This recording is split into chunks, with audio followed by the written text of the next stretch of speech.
Abafundi abama-27 balindele isithuthi esibasa esikolweni. Kodwa akhange sibonakale nangomtshalo solo kuvulwa iinkolo. Abafundi baka-matric ngibo bodwa bakhambe ngenyawo ama-kilometers 6 baya esikolweni. Abanye bona basele esihlengeleni. Abafundi abaningi bayasaba ukuya esikolweni ngenyawo ngombana banokuzaza ngokuphepha. Our school is very far and I'm afraid that cars will hit me. And also I do not want to be kidnapped by people. Ababelethi bathi abantu babo sebaneminyaka emibili yonke banganasithuthi esithembekileko.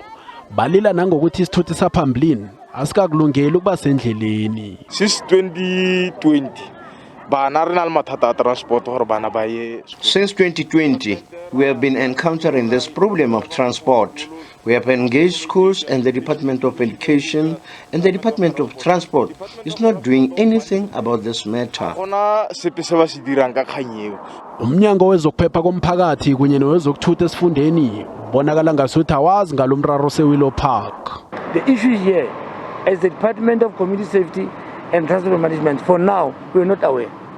I noticed this matter after you talked to me, but now we are acting. Nakusenjalo, imphathimandla zefundo zithi zizokwenza ihlelo labafundi lokuthola imfundo abasalele emva kizo ngenxa yokuhlogeka kwenthuthi. We want to see on ourselves that what are the means that we can do to ensure that we assist learners to go to school there.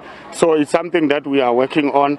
Umnyango wezokuthutha esifundeni esi uthunethemba lokuthi umraro wenthuthi zesikolo wabafundi be-Willow Park lo uzokuba nesisombululo ngomvulo weveke zako.